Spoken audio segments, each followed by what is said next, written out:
Hi hello and welcome to IAS factor. നമ്മൾ Hindu news paper analysis ആണ് ചെയ്യുന്നത്.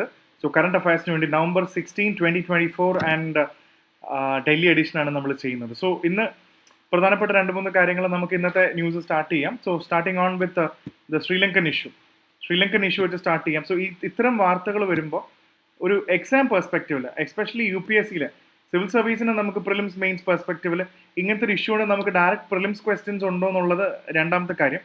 അപ്പോൾ ഈ ഇഷ്യൂ മനസ്സിലാക്കുന്നതിന് മുന്നേ ഇവിടെ ഓൾറെഡി ഇലക്ഷൻ ആണ് നടക്കുന്നത് എന്നുള്ളത് നമുക്ക് ക്ലിയർ ആണ്. അപ്പോൾ ഇങ്ങനെ ഇലക്ഷൻ നടക്കുമ്പോൾ ഉണ്ടോ പുതിയ അവിടുത്തെ പ്രസിഡന്റ് അന്യൂറ ദിസനായക. അപ്പോൾ ഇവരുടെ ഇലക്ഷനിൽ നമുക്ക് മനസ്സിലാക്കേണ്ടത് ശ്രീലങ്കയിൽ പ്രധാനമായിട്ടും ഡിഫറെൻ്റ് ആയിട്ടുള്ള ഇതിൽ ശ്രീലങ്കൻ ചരിത്രം കൂടെ നമ്മൾ കുറച്ച് അറിഞ്ഞിരിക്കണം. പക്ഷേ ഇത് ഇന്റർനാഷണൽ റിലേഷൻസ് പെർസ്പെക്റ്റീവിൽ അറിഞ്ഞാൽ മതി. പക്ഷെ ഇവിടെ നമുക്ക് ഓൾറെഡി അറിയാം, ഇവിടെ തമിഴ്സ് എന്ന് പറയുന്ന ആൾക്കാർ, അവിടെയും തമിഴുണ്ട്. ഡെഫിനറ്റ്ലി നമ്മുടെ ഇലങ്കൈ എന്ന് പറയുന്നത് ഒന്ന് തമിഴ്, അതേപോലെ സിംഹള പോപ്പുലേഷൻ ഉണ്ട്, അവിടുത്തെ സിംഹളീസ് പോപ്പുലേഷൻ ഉണ്ട്, അവിടുത്തെ മുസ്ലിം പോപ്പുലേഷൻ ഉണ്ട്.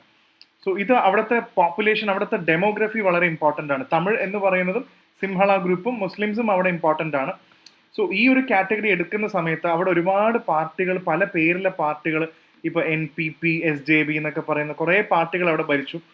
ഈ ഇപ്രാവശ്യത്തെ ഇലക്ഷനിൽ ഓൾമോസ്റ്റ് മേജർ ആയിട്ടുള്ളതെല്ലാം പ്രസിഡന്റിന്റെ പാർട്ടി അല്ലെങ്കിൽ പുതിയ ഒരു ലീഡറിന്റെ ഇതിനാണ് കൂടുതൽ വോട്ടുകൾ കിട്ടിയിട്ടുള്ളത് ഇദ്ദേഹത്തിന്. സോ പഴയ മഹിന്ദ രാജപക്ഷ, അതേപോലത്തെ പ്രൈം മിനിസ്റ്റർ ആയിരുന്നു വർഷങ്ങളോളം ഉണ്ടായിരുന്ന രാജപക്ഷ കുടുംബം അല്ലെങ്കിൽ അവരുടെ ഫാമിലീസിന്റെ പാർട്ടിക്കൊക്കെ വളരെ കുറച്ച് വോട്ടേ ഉള്ളൂ. 3 സീറ്റ് എങ്ങാണ്ടേ കിട്ടിയിട്ടുള്ളൂ രാജപക്ഷാസിന്. സോ അവിടെ നമ്മൾ മനസ്സിലാക്കേണ്ട, അപ്പൊ ഇതിൽ ഈ വാർത്തയിലൊക്കെ നമ്മൾ കാണേണ്ടത് നാഷണൽ പീപ്പിൾസ് പവർ, അവിടുത്തെ പാർട്ടിയുടെ പേരാണ് NPP എന്നുള്ളത്. 189 സീറ്റ് കിട്ടിയിട്ടുണ്ട് 225 ഹൗസിൽ. സോ പിന്നെയുള്ള പ്രധാന എതിരാളി എന്ന് പറയുന്നത് SJB ആണ്. SJB ഇതിനകത്ത് പ്രധാന ഒരു എതിരാളിയും കൂടാണ്. അപ്പൊ അത് നമുക്ക് ഈ കോണ്ടെക്സ്റ്റിൽ മനസ്സിലാക്കാം. പിന്നെ മറ്റേ പാർട്ടിക്ക് ആകെ 3 സീറ്റും കണ്ടേ കിട്ടിയിട്ടുള്ളൂ രാജപക്ഷാസിനെതിരെ. അപ്പൊ ഇങ്ങനത്തെ വാർത്ത വരുമ്പോൾ ഇദ്ദേഹത്തിന്റെ പേര് ഓർത്ത് വെച്ചോണം, പ്രസിഡന്റ് അന്യൂറ കുമാര ദിസനായകെ. ഇതാണ് അവിടുത്തെ പ്രസിഡന്റിന്റെ പേര്. അപ്പോൾ ഇതില് നമുക്ക് മനസ്സിലാക്കേണ്ട ഒരു കാര്യം എന്താണെന്ന് വെച്ചാൽ, ഇതിൽ ഇലക്ഷന്റെ കാര്യങ്ങൾ ഞാൻ നിങ്ങൾക്ക് മനസ്സിലാക്കി തന്നു. പരീക്ഷയ്ക്ക് ഇതൊരു കോൺസ്റ്റിറ്റ്യൂഷണൽ ആസ്പെക്റ്റും കൂടാണ്. കാരണം ശ്രീലങ്കൻ ഇഷ്യൂ മനസ്സിലാക്കുന്നതിന് മുമ്പേ നമുക്ക് സിവിൽ സർവീസിന്റെ GS പേപ്പർ 2 തന്നെ മെയിൻസിന്റെ ലെവലിൽ നോക്കുമ്പോൾ കമ്പാരിസൺ ഓഫ് ഇന്ത്യൻ കോൺസ്റ്റിറ്റ്യൂഷൻ ഭയങ്കര ഇമ്പോർട്ടൻ്റ് ആണ്. ശ്രീലങ്കയിലെ ഇലക്ഷനും കാര്യങ്ങളും എങ്ങനെയാണ് നടക്കുന്നത്, അതെങ്ങനെയാണ് ഇന്ത്യ ആയിട്ട് കമ്പയർ ചെയ്യുന്നത്. ഇന്ത്യൻ കോൺസ്റ്റിറ്റ്യൂഷനും റഷ്യൻ കോൺസ്റ്റിറ്റ്യൂഷനും പ്രസിഡന്റിനെ കുറിച്ച് ചോദ്യം ചോദിച്ചിട്ടുണ്ട്, പരീക്ഷയ്ക്ക് തന്നെ ചോദിച്ചിട്ടുണ്ട്. So അതേപോലെ ഹാവിങ് an idea, ഇത് exam perspective, having an idea about the constitutional comparison between 2 country. ഇവിടെ വേണമെങ്കിൽ ഇന്ത്യയും ശ്രീലങ്കയും തമ്മിൽ എങ്ങനെയാണ് അവരുടെ ഇലക്ഷൻ നടക്കുന്നതെന്നൊക്കെ നമ്മളൊന്ന് ഇത്രയും ഞാനിപ്പോൾ പറഞ്ഞ കാര്യങ്ങൾ bare മിനിമം അറിഞ്ഞു കഴിഞ്ഞാൽ തന്നെ നിങ്ങൾക്ക് ഏകദേശം ഈ ഒരു ഇഷ്യൂ കണ്ടാൽ മനസ്സിലാവും. സോ അതാണ് അടുത്തൊരു പ്രധാനപ്പെട്ട വാർത്ത. സോ പിന്നെ അടുത്തൊരു ഇമ്പോർട്ടൻറ്റ് ന്യൂസ് എന്ന് പറയുന്നത് ഒരു central law to tackle crime against health workers. ഇത് ഭയങ്കര ഇമ്പോർട്ടൻ്റ് ആണ്. ബിക്കോസ് RG കാർ യൂണിവേഴ്സിറ്റിയിലെ RG കാർ റേപ്പിന് ശേഷം സുപ്രീം കോടതി തീരുമാനിക്കുന്നുണ്ട് ഹെൽത്ത് കെയർ പ്രൊഫഷണൽസിനെ പ്രൊട്ടക്ട് ചെയ്യാൻ. അതിപ്പോൾ ഇന്നലത്തെ ഡോക്ടറിനെ, അവർ ഓങ്കോളജിസ്റ്റിനെ കത്തിയെടുത്ത് കുത്തിയത് മാത്രമല്ല, മൊത്തത്തിൽ it shows A larger question: are the health care professionals in India safe? അത് health care professionals including doctors ഒക്കെ ശരിക്കും നമ്മുടെ സിസ്റ്റത്തിനകത്ത് സേഫ് ആണോ എന്നുള്ളൊരു വലിയൊരു ചോദ്യം കൂടെ ഉണ്ട്. അപ്പോൾ ഒരു പുതിയ സെൻട്രൽ ലോ ഇത്തരം ഹെൽത്ത് വർക്കേഴ്സിനെ സേവ് ചെയ്യാൻ വേണ്ടിയുള്ള ഒരു സെൻട്രൽ ലോന്റെ ആവശ്യമുണ്ടോ എന്ന് ചോദിച്ചപ്പോഴാണ് നാഷണൽ ടാസ്ക് ഫോഴ്സ് ക്രിയേറ്റ് ചെയ്യപ്പെട്ട നാഷണൽ ടാസ്ക് ഫോഴ്സ് NTF, അങ്ങനെ ടാസ്ക് ഫോഴ്സ് ക്രിയേറ്റ് ചെയ്യാം ഏതെങ്കിലും ഒരു പെർട്ടിക്കുലർ കാര്യങ്ങൾക്കൊക്കെ. അവർ കണ്ടെത്തി റിപ്പോർട്ട് കൊടുത്തു.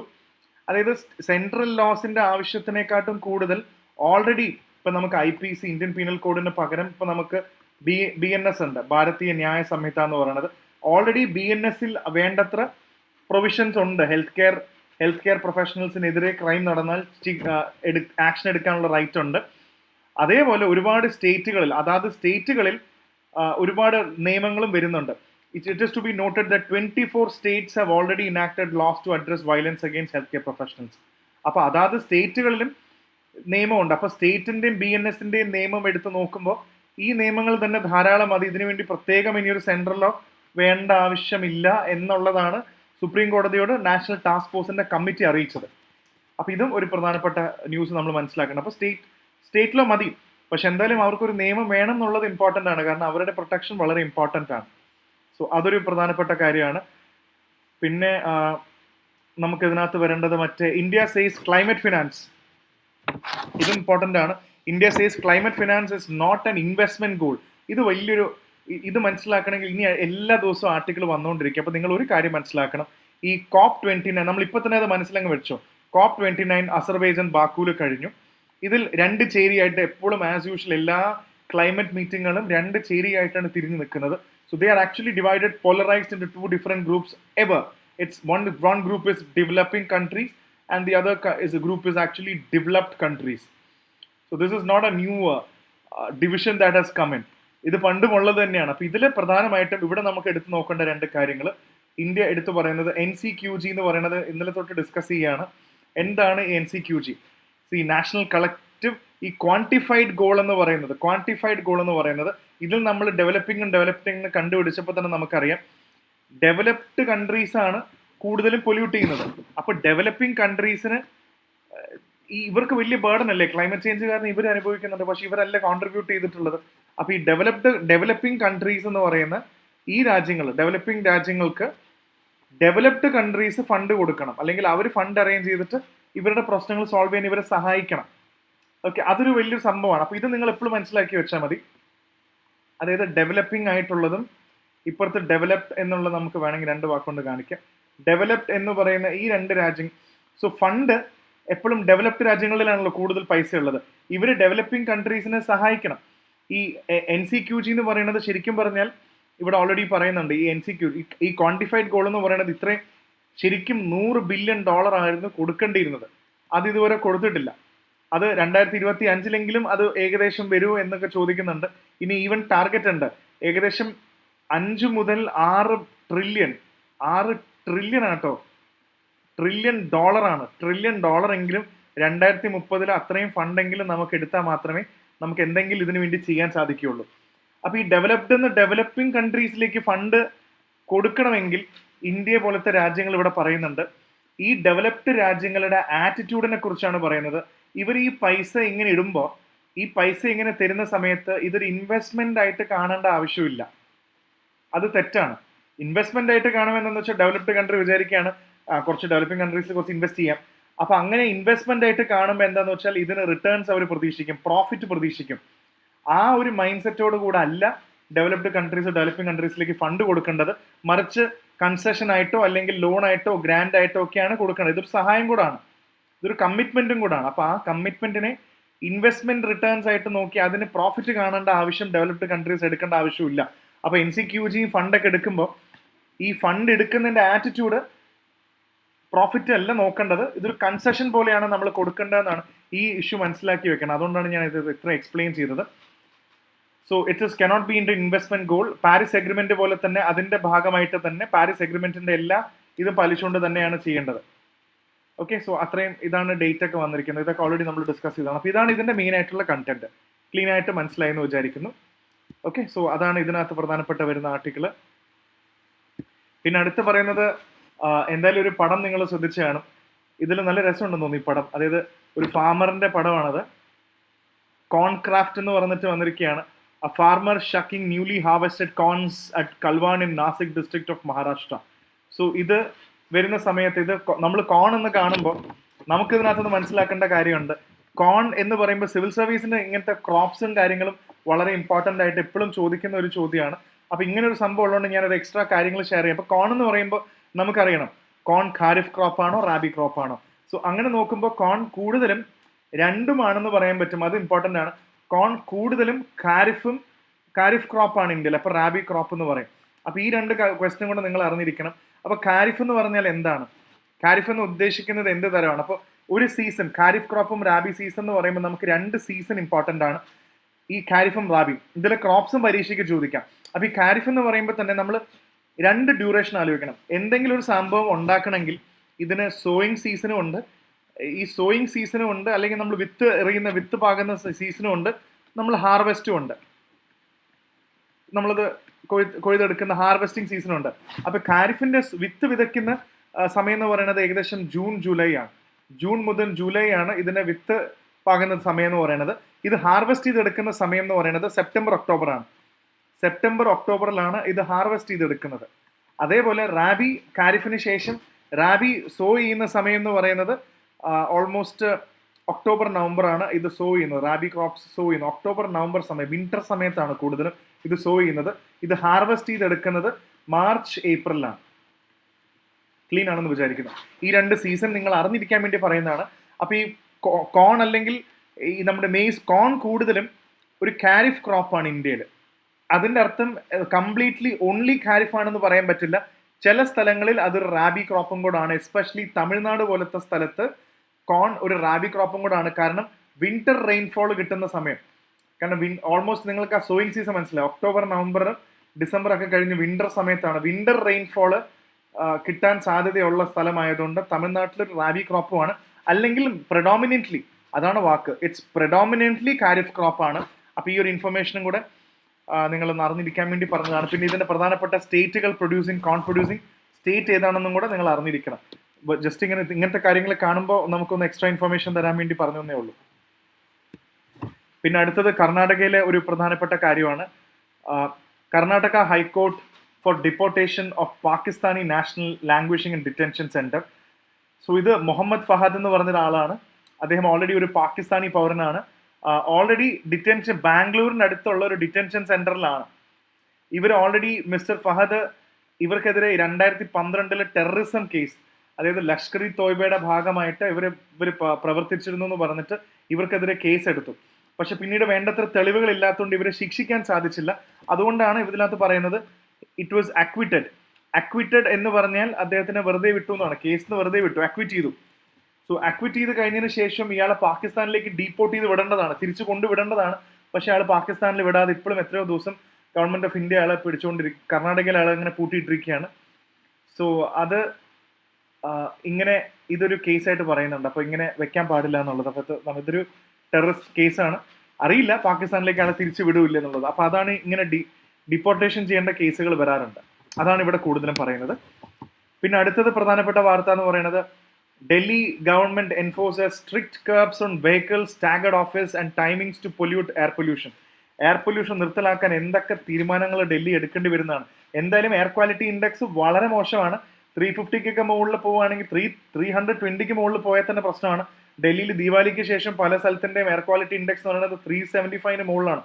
ഹസാർഡസ് കാറ്റഗറിയിലാണ്, വേഴ്സ്റ്റ് കാറ്റഗറിയിലാണ് ഇതിപ്പോൾ നിൽക്കുന്നത്. ഓക്കെ, അപ്പോൾ ഇതാണ് ഇപ്പോൾ നിൽക്കുന്നത്.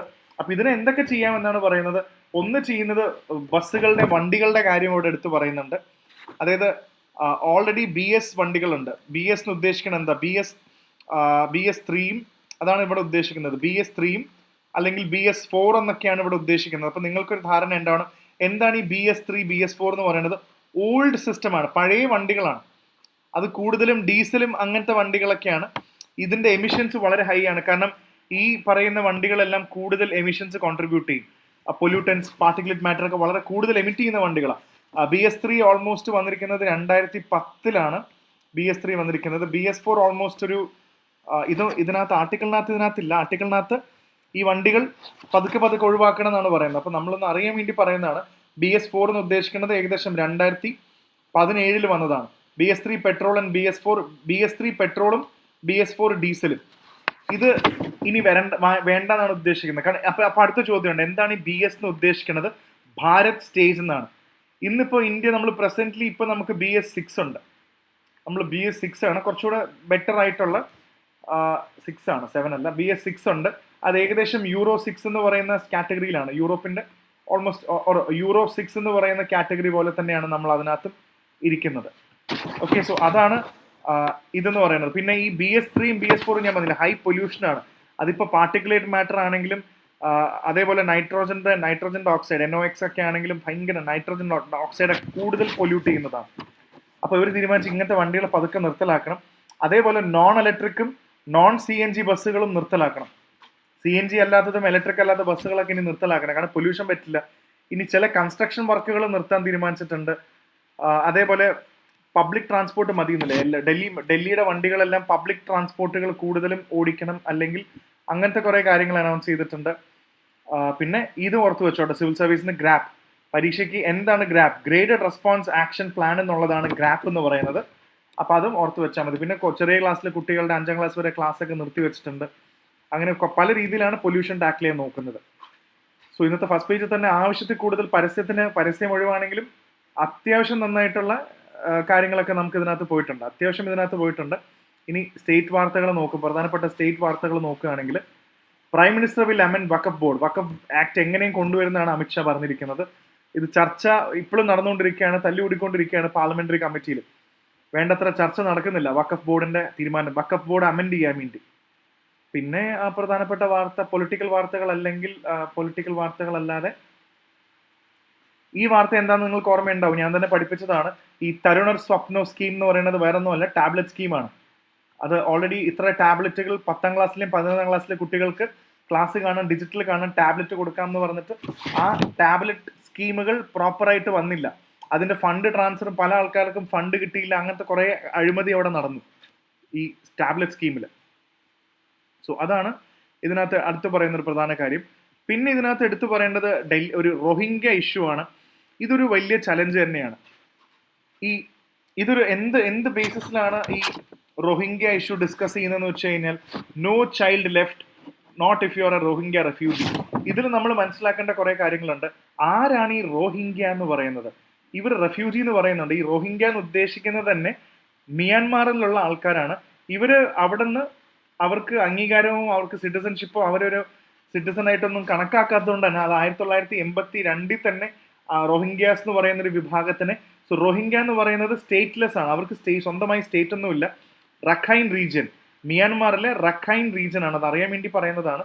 റഖൈൻ റീജിയൻ ആണ് മിയാൻമാർ എന്ന് വരുന്നത്. ഇവർ മുസ്ലിംസ് ആണ്, സ്റ്റേറ്റ്ലെസ് ആയിട്ടുള്ള മുസ്ലിംസ് ആണ്. സോ ഇവർക്ക് മിയാൻമാർ പറയുന്നത് ഇവരെല്ലാം ബാംഗ്ലാദേശിൽ നിന്ന് വന്ന മൈഗ്രൻസ് ആണ്. അവസാനം ഇവർക്ക് മിയാൻമാറിൽ നിൽക്കാൻ ഇവരെല്ലാവരും കൂടെ മൈഗ്രേറ്റ് ചെയ്യുക. അതിൽ ഒരുപാട് ആൾക്കാർ ഡൽഹിയിലും മൈഗ്രേറ്റ് ചെയ്ത് റെഫ്യൂജി സ്വീകരിക്കുന്നുണ്ട്. പ്രശ്നം പറ്റുന്നത് എന്ന് വെച്ചാൽ ഇവിടെ ഓൾറെഡി കുറെ കുട്ടികളുണ്ട് റെഫ്യൂജി എടുക്കുന്ന റോഹിംഗ്യക്കാരുടെ കുട്ടികൾക്ക് ഇവിടുത്തെ സ്കൂളുകൾ അഡ്മിഷൻ കിട്ടുന്നില്ല, ഇന്ത്യയിൽ അഡ്മിഷൻ കൊടുക്കുന്നില്ല. അഡ്മിഷൻ കൊടുക്കാത്തതിന്റെ കാര്യം എന്ന് പറഞ്ഞാൽ അവർക്ക് ആധാർ കാർഡും വേണ്ട കാർഡുകളൊന്നുമില്ല. അവരുടെ കയ്യിൽ UNHCRന്റെ റെഫ്യൂജി കാർഡ് മാത്രമേ ഉള്ളൂ, United Nations high commission for refugees. ഇതിന്റെ കാർഡ് മാത്രമേ ഉള്ളൂ. ഈ കാർഡൊന്നും സ്വീകരിക്കുന്നില്ല. അപ്പൊ വേണ്ടത്ര ഇവർക്ക് കുട്ടികൾക്ക് കൊടുക്കുന്നില്ല. അപ്പൊ ഇവിടുത്തെ ഇന്ത്യൻ ആക്ടിവിസ്റ്റുകളും അവരും പറയുന്നത് എന്താണെന്ന് വെച്ചാൽ റൈറ്റ് ടു എഡ്യൂക്കേഷൻ ഇതൊരു ഫണ്ടമെന്റൽ റൈറ്റും കൂടാണ്, RTEന്റെ വയലേഷൻ ആണ്. കാരണം ഈ വയലേഷന്റെ RTE കൊടുക്കാൻ എന്തായാലും ഇവരുടെ ആധാർ കാർഡും കാര്യങ്ങളൊന്നും വേണ്ട, അവർക്ക് ആർക്ക് വേണമെങ്കിലും എഡ്യൂക്കേഷൻ കൊടുക്കാമല്ലോ എന്ന് പറയുന്ന വലിയൊരു ഡിസ്കഷൻ ഉണ്ട്. അപ്പൊ നമ്മളിതിൽ കൂടുതൽ മനസ്സിലാക്കേണ്ടത് റോഹിംഗ്യ ക്രൈസിസും റോഹിംഗ്യാസ് ആരാണെന്നുള്ളതും ലോങ് ടേമിൽ നിങ്ങൾക്ക് നല്ലൊരു ധാരണ ഉണ്ടാവണം പരീക്ഷയ്ക്ക്. ഓക്കെ, അതും കൂടെ ഒന്ന് ഓർത്ത് വെക്കുക. പിന്നെ അടുത്തത് ഹരിയാന ഗവൺമെന്റ് റിലീസ് ചെയ്ത 300 കോടി കർഷകർക്ക് റിലീസ് ചെയ്യുമെന്ന് പറഞ്ഞിട്ടുണ്ട്. അത് നല്ല കാര്യം. കർഷകർക്ക് 300 കോടി കൊടുക്കാന്ന് പറഞ്ഞിട്ടുണ്ട്. അപ്പൊ വെറുതെ കൊടുത്താണോ എന്ന് ചോദിച്ചു കഴിഞ്ഞാൽ ഏകദേശം ഗുരുനാനാക്കിന്റെ 555ാമത്തെ ആനിവേഴ്സറി ആണ് ഗുരുനാനാക്ക്. സോ ദിസ് ബ്രിങ്സസ് എന്തായാലും നമ്മൾ സിഖ് മോഡേൺ ഇന്ത്യയിൽ നമ്മൾ പഠിക്കുന്ന സമയത്ത് അല്ലെങ്കിൽ മെഡീവൽ ഇന്ത്യയുടെ സമയത്തൊക്കെ സിഖ് റിഫോം മൂവ്മെന്റ്സും പ്രത്യേകിച്ച് ഗുരുനാനാക്കിന്റെ കോൺട്രിബ്യൂഷനും സിഖ്സിനെ കുറിച്ചും നല്ലോണം അറിഞ്ഞിരിക്കണം. അപ്പൊ ഇതാണ് ഇതിനകത്ത് ഏറ്റവും കൂടുതൽ പറയുന്നത്. പിന്നെ ഈ ഇത്രയും ആൾക്കാരുടെ അക്കൗണ്ടിലേക്ക് ഏകദേശം ഇത്രയും പൈസ 300 കോടിയോളം ട്രാൻസ്ഫർ ചെയ്യുന്നുണ്ട്, ഇതിനകത്ത് ഫണ്ട് കൊടുക്കുന്നുണ്ട്. അതാണ് ഇതിനകത്ത് പ്രധാനപ്പെട്ട കാര്യം പറയുന്നത്. സോ ബോണസ് ഓഫ് 2000 രൂപ ഏക്കറിന് ബോണസ് കൊടുക്കുന്നുണ്ട്. ഇതെല്ലാം ആ സ്കീം ഓർത്ത് വെച്ചോളൂ. പ്രധാനപ്പെട്ട സ്കീം മേരി ഫസൽ മേര ബ്യൂറ ഒരു പോർട്ടൽ ഉണ്ട്, അതുവഴിയാണ് ഈ ഫണ്ടൊക്കെ കൊടുക്കുന്നത്. ഈ ഫണ്ടൊക്കെ കൊടുത്തുകൊണ്ടിരിക്കുന്നത് അതുവഴിയാണ്. ആൻഡ് സോയിൽ ഹെൽത്ത് കാർഡ് ഇതൊക്കെ ഇമ്പോർട്ടൻ്റ് ആണ്. SHC എന്ന് പറയുന്നത് ഇതൊക്കെ അഗ്രികൾച്ചർ ക്വസ്റ്റ്യൻ വരുന്ന സമയത്ത് നമ്മൾ അടുത്ത വർഷം എന്തായാലും പരീക്ഷയ്ക്ക് പോകുന്നതിനും ഇതൊക്കെ പഠിച്ചിരിക്കണം. എന്താണ് സോയിൽ ഹെൽത്ത് കാർഡ്, അതേപോലെ എന്താണ്. അപ്പോൾ ഇത് ഒരു ഇമ്പോർട്ടൻറ്റ് വാർത്തയാണ്. അതുകൊണ്ട് ഞാൻ ജസ്റ്റ് ഒന്ന് ഷെയർ ചെയ്തതേ ഉള്ളൂ. ഹരിയാനയിലെ ഒരു വാർത്ത നമ്മളിങ്ങനെ കണ്ടിട്ട് ഒന്ന് ഷെയർ ചെയ്തതേ ഉള്ളൂ. സോ പിന്നെ അടുത്ത പ്രധാനപ്പെട്ട വാർത്ത ഇനി എഡിറ്റോറിയൽ തന്നെയാണ്. എഡിറ്റോറിയൽ പേജ് തന്നെയാണ് കൂടുതലും നമുക്ക് ഡിസ്കസ് ചെയ്യേണ്ടത്. ഐഡന്റിറ്റി കാർഡ്, ഇത് ജാർഖണ്ഡിലെ പൊളിറ്റിക്സ്, ജാർഖണ്ഡിന്റെ ഇലക്ഷനെ കുറിച്ചിട്ടൊക്കെ പറയുന്ന വാർത്തകളാണ്. നമുക്ക് അതിനകത്തുനിന്ന് കൂടുതൽ കാര്യങ്ങൾ എടുക്കണം. ഇലക്ഷന്റെ കാര്യങ്ങളായതുകൊണ്ട് തന്നെ നമുക്ക് ഇതിനകത്ത് ഒറ്റ കാര്യം മാത്രം മനസ്സിലാക്കിയാൽ മതി. ജാർഖണ്ഡ് ഇപ്പോൾ ഡിസ്കസ് ചെയ്യുന്ന പ്രധാനപ്പെട്ട ഒരു കാര്യം എന്താണെന്ന് വെച്ചാൽ ബാംഗ്ലാദേശിൽ നിന്ന് ആൾക്കാർ ജാർഖണ്ഡിൽ ഇൻഫിൽട്രേറ്റ് ചെയ്യുന്നുണ്ടെന്ന് പറയുന്ന ഒരു പൊസിഷനിങ് ഉണ്ട് ഇപ്പോൾ. അപ്പൊ അതിനെതിരെ ഹൈക്കോടതിയും സുപ്രീം കോടതിയും ഒക്കെ ഫാക്ട് ഫൈൻഡിങ് കമ്മിറ്റിയും ഒക്കെ വെച്ചിട്ടുണ്ട്. ജാർഖണ്ഡിൽ പ്രധാനമായിട്ടും ബാംഗ്ലാദേശുകാർ ഒരുപാട് ഇൻഫിൽട്രേറ്റ് ചെയ്ത് വരുന്നുണ്ട് എന്ന് പറയുന്ന ഒരു വാർത്ത ഇവിടെ ഉണ്ട്. കണ്ടോ, അതാണ് ബാംഗ്ലാദേശി ഇൻഫിൽട്രേഷൻ എന്നിവിടെ പറഞ്ഞിരിക്കുന്നത്. അതൊന്ന് മനസ്സിലാക്കണം നമ്മൾ. അതിന് കൂടാതെ ബാക്കിയെല്ലാം പൊളിറ്റിക്കൽ ആസ്പെക്ട് ആണ്. അതുകൊണ്ടാണ് ഞാനത് ഡിസ്കസ് ചെയ്യാത്തത്. എഡിറ്റോറിയൽ പ്രധാനപ്പെട്ട പോയിന്റ്സ് മാത്രം പറഞ്ഞു പോവാം. മറ്റേത് ശ്രീലങ്കയിൽ നടക്കാൻ പോകുന്ന ഇലക്ഷനെ കുറിച്ചിട്ടാണ്. അപ്പോൾ അതിലും ഓൾമോസ്റ്റ് ഒരു ഐഡിയ നമ്മളുണ്ട്. ഇനിയിപ്പോൾ അതിൽ കൂടുതൽ കാര്യങ്ങൾ നമുക്ക് പിന്നീട് വേണമെങ്കിൽ ഒരു ക്ലാസ്സിൽ ഡിസ്കസ് ചെയ്യാം. എന്താണ് ശ്രീലങ്കൻ ഇഷ്യൂ, അത്രയും കാര്യങ്ങൾ നമ്മൾ ബേസിക് ആയിട്ട് അറിഞ്ഞിരുന്നാൽ മതി. പിന്നെ അടുത്ത പ്രധാനപ്പെട്ട വാർത്ത എഡിറ്റോറിയൽ സംസാരിക്കുന്നത് യൂണിവേഴ്സിറ്റീനെ കുറിച്ചിട്ടാണ്. അത് വേറൊന്നുമല്ല, ഈ ഓൾറെഡി സുപ്രീം കോടതിയുടെ വിധി വന്നല്ലോ. അതായത് അലിഗഡ് മുസ്ലിം യൂണിവേഴ്സിറ്റി ഒരു മൈനോറിറ്റി ഇൻസ്റ്റിറ്റ്യൂഷൻ തന്നെയാണ് എന്നുള്ള രീതിയിൽ അവർ വിധി വന്നു. അപ്പോൾ ഇതിനെതിരെ ഇത്തരം ആൾക്കാർ ഈ വാർത്തകൾ എഡിറ്റോറിയൽ എഴുതുമ്പോൾ അല്ലെങ്കിൽ കോളംസ് എഴുതുമ്പോൾ ഇതെല്ലാം അവരുടെ ഒപ്പീനിയൻസ് ആട്ടോ. ഒരിക്കലും ഞാനിതിന്റെ സമ്മറി പറയുമ്പോൾ അതിൻ്റെ അർത്ഥം ഞാൻ ഈ വാദത്തിനോട് യോജിക്കുന്നു അല്ലെങ്കിൽ അങ്ങനെയല്ല. നിങ്ങൾക്ക് നിങ്ങളുടേതായ ഒപ്പീനിയൻസ് ഉണ്ടാക്കിയെടുക്കാം. ഇതിൽ പറയുന്നത് ഒരു യൂണിവേഴ്സിറ്റി, ഇതിൽ ബേസിക്കലി പറയുന്ന രണ്ട് കാര്യം എന്ന് വെച്ചാൽ, ഒരു യൂണിവേഴ്സിറ്റി എന്ന് പറയുന്ന ഒരു ലാർജർ ഒരു എഡ്യൂക്കേഷന് വേണ്ടിയും അല്ലെങ്കിൽ റിസർച്ചിന് വേണ്ടിയും അത്രയും ക്വാളിറ്റി റിസർച്ചും അത്രയും വേരിയഡ് ആയിട്ടുള്ള സബ്ജക്ട്സ് പഠിക്കേണ്ട ഒരു സ്ഥലമാണ് യൂണിവേഴ്സിറ്റി. അവിടെ ഒരു റിലീജിയസ് ഇൻസ്ട്രക്ഷൻ കൊടുക്കുന്ന അല്ലെങ്കിൽ ഏതെങ്കിലും ഒരു പെർട്ടിക്കുലർ മതത്തിന്റെ ഭാഗമായി പ്രവർത്തിക്കുന്ന ഒരു റിലീജിയസ് ഇൻസ്റ്റിറ്റ്യൂഷൻ അങ്ങനെ ഇതിനെ ഒരു യൂണിവേഴ്സിറ്റി ആക്കി മാറ്റുമ്പോൾ ഉള്ള പ്രശ്നം എന്ന് പറഞ്ഞാൽ അത് യൂണിവേഴ്സിറ്റിയുടെ ഉദ്ദേശിച്ച ഗുണങ്ങളോ അല്ലെങ്കിൽ ഉദ്ദേശിച്ച സ്പിരിറ്റും കാര്യങ്ങളൊന്നും കൊടുക്കുന്നില്ല. ഒരു യൂണിവേഴ്സിറ്റി എന്ന് പറഞ്ഞാൽ it should be clean of irrespective of religion, caste ഒക്കെ ഇഷ്ടംപോലെ സബ്ജക്ട്സ് ഒക്കെ പഠിക്കാൻ വേണ്ടിയുള്ള ഒരു സ്ഥലം കൂടാണ് യൂണിവേഴ്സിറ്റി. അപ്പോൾ ഈ ഒരു റിലീജിയസ് ഇൻസ്ട്രക്ഷൻ പോലെ ഒരു മതത്തിന്റെ ഒരു കമ്മ്യൂണിറ്റിയുടെ ഭാഗമായി പ്രവർത്തിക്കുന്നത് അത് യൂണിവേഴ്സിറ്റിയുടെ മുഴുവൻ ഡ്രീംസും ആസ്പിറേഷൻസും ഫുൾഫിൽ ചെയ്യുന്നില്ല എന്നാണ് പറഞ്ഞത്. ഇത് ഫൈസൽ മുസ്തഫ എന്ന് പറഞ്ഞ ആളാണ് പറയുന്നത്. ഇത് നമ്മുടെ അഭിപ്രായമല്ല. അപ്പൊ അതാണ് ഇതിനെടുത്ത് പറയുന്നത്. അപ്പൊ ഇനി എം എ കോളേജ് എന്ന് പറയുന്നത്, ആദ്യം AMU എന്ന് പറയുന്നത് സർ സയ്യിദ് 1877 ക്രിയേറ്റ് ചെയ്തത്. സോ അത് വളരെ ഇമ്പോർട്ടൻ്റ് ആണ്. സർ സയ്യിദ് അഹമ്മദ് ഖാൻ ഈ കാലഘട്ടം മുസ്ലിം റിഫോമറും കൂടാണ്. അദ്ദേഹത്തിന്റെ കോൺട്രിബ്യൂഷൻ മോഡേൺ ഇന്ത്യയിൽ നമുക്ക് സിവിൽ സർവീസിന്റെ പ്രിലിംസിലും അതേപോലെ GS paper 1-നും the contribution towards Muslim sir Sayyid Ahmed Khan, അദ്ദേഹത്തിനെ കുറിച്ച് നമുക്ക് മോഡേൺ ഇന്ത്യയിലെ സോഷ്യോ റിലീജിയസ് മൂവ്മെന്റിൽ ഡെഫിനറ്റ്ലി ഇദ്ദേഹത്തിനെ കുറിച്ച് പഠിക്കാനുണ്ട്. അപ്പോൾ ഈ ഒരു ഡിബേറ്റ് ആണ് ഈ ആർട്ടിക്കിൾ ഫോളോ ചെയ്യുന്നത്. അങ്ങനെ വിളിക്കാമോ? ഇനി തിരിച്ചും ചോദിക്കുന്നുണ്ട്, ഒരു മതത്തിന്റെ ഇൻസ്ട്രക്ഷൻ കൊടുക്കുന്നതുകൊണ്ട് മാത്രം അതൊരു യൂണിവേഴ്സിറ്റിയുടെ ബേസിക് കാര്യങ്ങൾ ചെയ്യാതിരിക്കുന്നുമില്ല. ഇവിടെ സുപ്രീം കോടതി മൈനോറിറ്റി സ്റ്റാറ്റസ് കൊടുത്തപ്പോൾ എടുത്തു പറഞ്ഞൊരു കാര്യമുണ്ട്. നിങ്ങൾക്ക് മൈനോറിറ്റി സ്റ്റാറ്റസ് തരുന്നതിന്റെ അർത്ഥം നിങ്ങളൊരു യൂണിവേഴ്സിറ്റി പാലിക്കേണ്ട അല്ലെങ്കിൽ എല്ലാ കാര്യങ്ങളും നിങ്ങളും പാലിക്കണം, അല്ലെങ്കിൽ എക്സ്ക്ലൂഷൻ പാടില്ല എന്ന് പറയുന്നു. ഇന്ന മതവിഭാഗത്തിന്റെ അണ്ടറിൽ വരുന്നതുകൊണ്ട് മറ്റു മതത്തിലുള്ള ആൾക്കാരെ പഠിക്കാനുള്ള അവസരങ്ങൾ നിഷേധിക്കരുത് അല്ലെങ്കിൽ എക്സ്ക്ലൂഡ് ചെയ്യരുതെന്ന് സുപ്രീം കോടതിയുടെ പ്രത്യേക വിധി, ആ വിധിയിൽ അതും കൂടെ ചേർത്ത് പറയുന്നുണ്ട്. അപ്പൊ ഇതൊക്കെയാണ് ഇന്നത്തെ ഈ എഡിറ്റോറിയലിൽ ഏറ്റവും കൂടുതൽ ചർച്ച ചെയ്യുന്ന ഒരു കാര്യം. രണ്ടാമത്തെ കാര്യം എന്ന് പറയുന്നത് India needs A global public school എന്നാണ് പറയുന്നത്.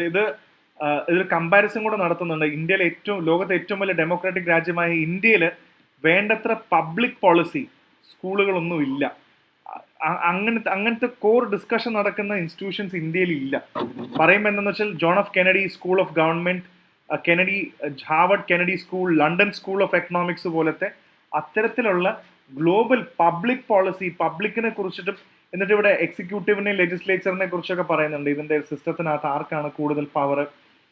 എക്സിക്യൂട്ടീവിന് വല്ലാണ്ട് ഒരുപാട് കാര്യങ്ങൾ ഇടപെടാനുള്ള പവർ കൊടുത്തിട്ടുണ്ട്, ലെജിസ്ലേച്ചറിന് അത്ര പവർ പോരാന്നാണ് ഇതിൽ ആർട്ടിക്കിൾ എഴുതിയിരിക്കുന്ന ആൾ പറയുന്നത്. നിങ്ങൾക്ക് അഭിപ്രായമുണ്ടെങ്കിൽ യോജിക്കാം, അല്ലെങ്കിൽ ഇതിന്റെ അഗേൻസ്റ്റ് നിങ്ങൾക്ക് നിൽക്കാം. സോ പറയുന്നത് ലണ്ടൻ സ്കൂൾ ഓഫ് എക്കണോമിക്സും ഇങ്ങനത്തെ ഇത്രയും വലിയ ഡെമോക്രാറ്റിക് കൺട്രിയായ ഇന്ത്യയിൽ ഹാർവർഡ് കെനഡി സ്കൂളും ലണ്ടൻ സ്കൂൾ ഓഫ് എക്കണോമിക്സ് പോലത്തെ ഇൻസ്റ്റിറ്റ്യൂഷൻസ് ഒന്നും ഇല്ലാത്തത് എന്തുകൊണ്ടാണ്? അത് വലിയൊരു സങ്കടമാണ്. അപ്പോൾ അത്തരത്തിലുള്ള ഇൻസ്റ്റിറ്റ്യൂഷൻസ് വന്നാൽ വളരെ ബെറ്റർ ആയിരിക്കുമെന്ന് ഇവർ പറയുന്നുണ്ട്. സോ അത് ഇവരുടെ ഈ എഴുതിയ ആളുടെ അഭിപ്രായം കൂടാണ് കേട്ടോ. രുചി ഗുപ്ത എന്ന് പറഞ്ഞ ആൾ എഴുതിയതാണ്, അവരുടെ അഭിപ്രായം കൂടാണ് അത് പറയുന്നത്. അടുത്ത പ്രധാനപ്പെട്ട ആർട്ടിക്കിളാണ് ഗ്രൗണ്ട് സീറോ, എലിഫന്റ്സിനെ കുറിച്ചിട്ടാണ്. ഇതൊരു വലിയ ആർട്ടിക്കിളാണ്. ഇതിനകത്ത് നമുക്ക് പ്രധാനപ്പെട്ട 2-3 കാര്യങ്ങൾ മാത്രം മനസ്സിലാക്കിയാൽ മതി. ഈ മധ്യപ്രദേശിൽ തന്നെയാണ് ഇതിനകത്ത് നമുക്ക് പരീക്ഷയ്ക്ക് ആവശ്യമുള്ള കുറേ കാര്യങ്ങളുണ്ട്. ഞാനത് പറയുന്നത് മാത്രം നിങ്ങൾ ശ്രദ്ധിച്ചാൽ മതി. നിങ്ങൾക്ക് കഥ അറിയാമെന്ന് വിചാരിക്കുന്നു. മധ്യപ്രദേശിൽ എടുത്തു പറയുകയാണെങ്കിൽ BTR, ബാന്ധവ്ഗാഡ് ടൈഗർ റിസർവിൽ ഓൾറെഡി കഴിഞ്ഞ കുറേ ദിവസമായിട്ട് ഒരുപാട് എലിഫന്റ്സ്, ആനകൾ ചെരിഞ്ഞു അല്ലെങ്കിൽ ആനകൾ മരണപ്പെട്ടു. ഈ ആനകൾ എങ്ങനെ മരണപ്പെട്ടു? അപ്പോൾ ആന അല്ലെങ്കിൽ എലിഫന്റിന്റെ, ജംബോ എന്ന് ഉദ്ദേശിക്കുന്നത് എലിഫന്റ് ആണ്. അപ്പോൾ എലിഫന്റ്സിന്റെ കൺസർവേഷൻ, അതിനകത്തുള്ള നാഷണൽ പാർക്ക് ഉണ്ടായിട്ട് പോലും അല്ലെങ്കിൽ അതിന്റെ ഒരു പ്രൊട്ടക്റ്റഡ് ഏരിയ ആയിട്ട് പോലും ഇവരെ കൺസർവ് ചെയ്യാൻ പറ്റുന്നില്ലല്ലോ എന്നുള്ളത് ഒരു പരാജയമായിട്ടാണ് ഇവർ ചോദിക്കുന്നത്. അപ്പൊ അതിനകത്ത് പറയുന്നത് പ്രധാനപ്പെട്ട കാര്യം, ഈ ആനകൾ മരിക്കാൻ കാരണം ഫംഗൽ റിലേറ്റഡ് ഇൻഫെക്ഷൻ ആണ്. പ്രത്യേകിച്ച് ഒരു മില്ലറ്റ്. ഞാൻ അന്നത്തെ എനിക്ക് തോന്നുന്നു ഈ സംഭവം വന്ന സമയത്ത് ഞാൻ ആ current affairs news paper Hindu അനാലിസിന് വളരെ ഡീറ്റെയിൽ ആയിട്ട് എന്ത് തരം ഇൻഫെക്ഷൻ ആണ് വന്നത്, എന്താണ് ഈ കോഡോ മില്ലറ്റ്, ഇത് കൂടുതലായി കഴിച്ചിട്ട് അതിൽ നിന്നുണ്ടാവുന്ന എന്തെങ്കിലും ഒരു ഇൻഫെക്ഷൻ കാരണം ആനകൾ കൊല്ലപ്പെട്ടതായിരിക്കാം. അപ്പൊ ആനേനെ പ്രോപ്പറായിട്ട് കാണുന്നില്ല. അപ്പൊ നമുക്ക് BTR എവിടെയാണ് സിവിൽ സർവീസിന് പരീക്ഷയ്ക്ക് നമുക്ക് ഏറ്റവും കൂടുതൽ ചോദിക്കുന്നതാണ്. ഈ ടൈഗർ റിസർവ്സും നാഷണൽ പാർക്കും ഏറ്റവും കൂടുതൽ ചോദിക്കുന്നതാണ്. അപ്പൊ ആ ഒരു കോണ്ടെക്സ്റ്റിൽ ഇത്രയും കാര്യങ്ങൾ നിങ്ങൾ അറിഞ്ഞിരിക്കണം. സോ നമുക്ക് ഇതിനകത്ത് പരീക്ഷയ്ക്ക് ആവശ്യമുള്ള കാര്യങ്ങൾ മാത്രം ഞാൻ പറഞ്ഞുതരാം. നിങ്ങൾ ആ ഒരു രീതിയിൽ മാത്രം ഇത് ശ്രദ്ധിച്ചാൽ മതി. ഇത് കുറേ വായിക്കാനുണ്ട്. അപ്പൊ ഈ ആനകളുടെയൊക്കെ പോസ്റ്റ്മോർട്ടം ചെയ്തതിന് ശേഷമാണ് ഇത് കണ്ടുപിടിച്ചത് ഇങ്ങനെ ഒരു ഫംഗൽ ഇൻഫെക്ഷൻ ആകാം എന്നുള്ള ഒരു ഇതിലേക്ക് എത്തിയത് അങ്ങനെയാണ്. ഇത് കണ്ടോ, the high concentration of സൈക്ലോപിയാസോണിക് acid, ഇതാണ് ശ്രദ്ധിച്ചു നോക്കിയാൽ മതി. സൈക്ലോപിയാസോണിക് acid was detected in multiple organs of each elephant. Large quantity of kodo plants അല്ലെങ്കിൽ ഗ്രെയിൻസ് കഴിച്ചിട്ടുണ്ട്. Large quantity of kodo plant കഴിച്ചിട്ടുണ്ട്, അതാണ് പറയുന്നത്. So there is A quantity of സൈക്ലോപിയാസോണിക് acid ഇതിനകത്ത് പറയുന്നുണ്ട്. സോ പിന്നെ പറയുന്നത് ഇത് കഴിച്ചതിന്റെ കാര്യം പിന്നെ ഇതിനകത്ത് എടുത്തു പറയേണ്ടത് 10ഓളം എലിഫൻസ് ഇത് കൊല്ലപ്പെടാൻ കാരണമുള്ളതും ഇത് ഈ പറഞ്ഞ ഫംഗൽ കാര്യം തന്നെയാണ്. പിന്നെ കോഡോ, ഇതിനെ കുറിച്ച് പറയുന്നുണ്ട്. എന്താണ് കോഡോ? It's called as A wild serial. Very very important. ഇതൊക്കെയാണ് നമുക്ക് എക്സാമിന് വേണ്ടത്. വൈൽഡ് സീരിയൽ എന്നാണ് വിളിക്കുന്നത്. ഇത് സെഞ്ചുറീസ്, നൂറ്റാണ്ടുകളായിട്ട് ഇന്ത്യയിൽ grow ചെയ്തുകൊണ്ടിരിക്കുന്നതാണ്. High in protein fibre ആണ്. ഏറ്റവും ഇമ്പോർട്ടൻറ്റ് ലൈഫ് സ്റ്റൈൽ ഡിസീസിൻ്റെ ഇടയിൽ. അപ്പോൾ ഇത് പരീക്ഷയ്ക്ക് ചോദിക്കാം. Consider the following statement regarding kodo millet. ഇന്ത്യയിൽ വളരെ വർഷങ്ങൾക്ക് മുന്നേ ഉള്ളതാണ്. High in protein and fibre ആണ്. ലൈഫ് സ്റ്റൈൽ ഡിസീസ് ഉള്ള ആൾക്കാർക്കാണ് കൂടുതലും ഇത് കാണുന്നത്. മധ്യപ്രദേശിൽ വളരെ പോപ്പുലർ ആണ്. സോ ഈ കോഡോ മില്ലറ്റ് കഴിച്ചതിനെ കുറിച്ച് ഇവിടെ പറയുന്നുണ്ട്. പിന്നെ ഇതിനകത്ത് കഴിച്ച കാര്യങ്ങളും ബാക്കിയുള്ള കാര്യങ്ങളാണ് ഇതിനകത്ത് മെയിനായിട്ട് പറഞ്ഞു പോകുന്നത്. നമുക്ക് ആവശ്യമുള്ള അടുത്ത പ്രധാനപ്പെട്ട കാര്യം, മധ്യപ്രദേശിൽ പ്രധാനപ്പെട്ട ഫോറസ്റ്റുകൾ ഏതൊക്കെയാണെന്നുള്ളത്. ഈ ഫോറസ്റ്റ് ഏതൊക്കെയാണ് അല്ലെങ്കിൽ പാർക്ക് ഏതാണെന്നുള്ളതും കൂടെ നമുക്ക് ഓർത്ത് വെക്കണം. ഒന്ന് BTR എന്ന് പറഞ്ഞാൽ ഇത് നമുക്ക് കാണാൻ പറ്റും, ബാണ്ടവ്ഗഡ് ടൈഗർ റിസർവ്. ഒന്ന് Sanjay Dhubri national park, very important, and Kanha national park in മണ്ഡല. അപ്പോൾ ഈ 3 കാര്യങ്ങളോട് ഓർത്ത് വെച്ചോളൂ. ഏതാണ്ട് 75ഓളം 150ഓളം പോപ്പുലേഷൻ ഉണ്ട് ആനയുടെ. അപ്പോൾ ഈ 3 കാര്യങ്ങൾ, BTR മധ്യപ്രദേശിലുള്ള, മാച്ച് ദ ഫോളോയിങ് ചോദിച്ചാൽ മധ്യപ്രദേശിലുള്ള ഇതും, അതേപോലെ BTR from Madhya Pradesh, Sanjay ഡുബ്രി national park in Siddhi, Kanha national park in Mandala. So Kanha, Sanjay ഡുബ്രി, ബാണ്ടവ്ഗഡ് എല്ലാം മധ്യപ്രദേശിലുള്ളതാണ്. അപ്പോൾ ഈ ഒരു കാര്യം കൂടെ നിങ്ങളൊന്ന് ഓർത്ത് വെച്ചാൽ മതി. ഇത്രയും കാര്യങ്ങളൂടെ ഇതിനകത്ത് ഷെയർ ചെയ്യാനുണ്ടായിരുന്നു. അപ്പോൾ വലിയൊരു ഫുൾ പേജ് ആർട്ടിക്കിളാണ്. ഇത് മുഴുവൻ വായിച്ചിട്ട് ബാക്കി കാര്യങ്ങളെക്കാട്ടും നമുക്ക് എന്താണ് കാര്യം എന്ന് പിടിയിട്ടാൽ മതി. അപ്പോൾ ഇത്രയും കാര്യങ്ങളൂടെ ഓർത്ത് വെക്കാം. Okay, so moving on to the next national news is regarding മണിപ്പൂരിന്റെ പ്രശ്നം ഇപ്പോഴും സോൾവ് ആയിട്ടില്ല. ഓൾറെഡി മണിപ്പൂരിൽ നമുക്കറിയാം ഇപ്പോൾ മൊത്തം CRPF അവിടെ മിലിറ്റൻസ് ആയിട്ട് യുദ്ധം നടന്നുകൊണ്ടിരിക്കുകയാണ്. എന്നും ഓൾമോസ്റ്റ് അറ്റാക്കുകൾ നടക്കുന്നുണ്ട്. അറ്റാക്കുകളാണ്, ഒരുപാട് പേരെ കൊല്ലപ്പെട്ടു. നമ്മുടെ CRPFന് അറ്റാക്ക് ഉണ്ട്. ഇപ്പൊ പാരാമിലിറ്ററി ഫോഴ്സസ് CAPFന്റെയും എല്ലാ ഫോഴ്സുകളും സ്റ്റാൻഡ് ബൈയിൽ മണിപ്പൂരിലുണ്ട് ഒരു ക്രൈസിസ് നേരിടാൻ. അപ്പൊ ഇതിനകത്ത് പറയുന്നത് ബറാക്ക് റിവർ, ഇതൊരു ചോദ്യമാണ്. അപ്പൊ എവിടെയാണ് ബറാക്ക് റിവർ എന്ന് ചോദിച്ചാലും നിങ്ങൾക്ക് അറിയണം, മണിപ്പൂർ പോലീസ് 3 ബോഡി ബറാക്ക് റിവറിന് കണ്ടെത്തി. അപ്പോൾ ഡെഫിനറ്റ്ലി മണിപ്പൂരിലുള്ള റിവർ തന്നെയാണ് ബറാക്ക് എന്നുള്ളത് നമുക്ക് ക്ലീൻ ആയിട്ട് മനസ്സിലായി. ഓക്കെ, സോ ബറാക്ക് റിവർ എവിടെയാണെന്നുള്ളത് മനസ്സിലാക്കുക. അപ്പോൾ ഓൾറെഡി കുറേ കുട്ടികളെയും കുറേ ആൾക്കാരെയും ഒക്കെ തട്ടിക്കൊണ്ട് പോയിട്ടുണ്ട്. അപ്പോൾ തട്ടിക്കൊണ്ടുപോയവരെയൊക്കെ പല രീതിയിൽ കൊന്ന് നദികളിലും പുഴകളിലൊക്കെ കൊണ്ടിടുകയാണ് അവർ. So it's very tough. Cookies and methi വിഭാഗങ്ങൾ തമ്മിലുള്ള ഫൈറ്റ് നടന്നുകൊണ്ടിരിക്കുക. ഇതിനൊരു സൊല്യൂഷൻ നമുക്ക് കണ്ടെത്താൻ പറ്റുന്നില്ല. വളരെ മോശം അവസ്ഥയിലേക്കാണ് മണിപ്പൂരിലെ കാര്യങ്ങൾ പോകുന്നത്. അപ്പോൾ ബറാക്ക് നദി എവിടെയെന്ന് കണ്ടുപിടിക്കുക. പിന്നെ അടുത്ത ഇമ്പോർട്ടൻ്റ് ആയിട്ടുള്ള ഒരു വാർത്ത, ബാംഗ്ലാദേശിൽ ക്രൈസിസ് നടക്കുകയാണെന്ന് അറിയാം. പൊളിറ്റിക്കൽ ടർമോയിൽ നടക്കുകയാണെന്ന് നിങ്ങൾക്ക് നന്നായി അറിയാം. കാരണം നിങ്ങൾ IAS ഫാക്ടറിന്റെ യൂട്യൂബ് ചാനലിൽ ഓൾറെഡി കണ്ടിട്ടില്ലെങ്കിൽ എൻ്റെ വീഡിയോ കാണണം. ബാംഗ്ലാദേശിൽ എന്താണ് സംഭവിച്ചെന്നുള്ളൊരു വീഡിയോ ഉണ്ട്. 10 മിനിറ്റിൽ കംപ്ലീറ്റ് ബാംഗ്ലാദേശ് ക്രൈസിസ് ഞാൻ എക്സ്പ്ലെയിൻ ചെയ്യുന്നുണ്ട്. അപ്പോൾ ഇവിടെ ബാംഗ്ലാദേശിൽ വലിയൊരു ക്രൈസിസ് നടന്നതിന് ശേഷം ബാംഗ്ലാദേശിന്റെ ടെക്സ്റ്റൈൽ ഇൻഡസ്ട്രി തകർന്നുപോയി, അവിടുത്തെ ഗാർമെന്റ് ഇൻഡസ്ട്രി തകർന്നുപോയി. ഇവർ വലിയൊരു കോൺട്രിബ്യൂട്ട് ചെയ്യുന്ന വലിയൊരു മെയിൻ സ്റ്റേ ആയിരുന്നു കേട്ടോ. ബാംഗ്ലാദേശിന്റെ വലിയൊരു മെയിൻ സ്റ്റേ ആണ് ടെക്സ്റ്റൈലും ഗാർമെന്റും. അത് ഭയങ്കരമായിട്ട് തകർന്നുപോയി അവിടെ ഈ പൊളിറ്റിക്കൽ പ്രശ്നം കാരണം. സോ ഇന്ത്യ, ഇത് കോൺഗ്രസ് ഫിനാൻസ് മിനിസ്റ്റർക്ക് ചെയ്ത കത്താട്ടോ. കോൺഗ്രസ്സുകാർ ഫിനാൻസ് മിനിസ്റ്റർക്ക് ചെയ്തിട്ട് ഒരു തീരുമാനം എടുക്കാൻ വേണ്ടി പറയുന്നതാണ്. അപ്പോൾ ഇന്ത്യ മസ്റ്റ് സീസ് ദി ഓപ്പർച്യൂണിറ്റി എന്ന് പറയുമ്പോൾ ഈ ടെക്സ്റ്റൈൽ എക്സ്പോർട്സ് ബിസിനസ് ഈ ബംഗ്ലാദേശ് ഒന്ന് ഡൗൺ ആയ സ്ഥിതിക്ക് ഒരു മാർക്കറ്റ് അവിടെയുണ്ട്. ഇന്ത്യ ഇത് വളരെ സീരിയസ് ആയിട്ട് എടുത്തിട്ട് ഈ മാർക്കറ്റ് പിടിച്ചെടുക്കണം. ബംഗ്ലാദേശ് തകർന്നിരിക്കുന്നതിന്റെ ഈ ഗ്യാപ്പ് നമ്മൾ ഇന്ത്യ ഫില്ല് ചെയ്യണമെന്നില്ലേ? അങ്ങനെയാണെങ്കിൽ പറയുന്നുണ്ട് ഒരുപാട് സപ്പോർട്ട് നമ്മൾ ചെയ്തു കൊടുക്കേണ്ടതായിട്ടുണ്ട്. അതിൽ ഒരു പ്രധാനപ്പെട്ട കാര്യം എന്ന് പറഞ്ഞാൽ ഗ്ലോബൽ ട്രെൻഡ് പറയുന്നുണ്ട്. ഗ്ലോബൽ ട്രെൻഡ് അനുസരിച്ചിട്ട് ഇപ്പൊ ഏറ്റവും കൂടുതൽ നാച്ചുറലി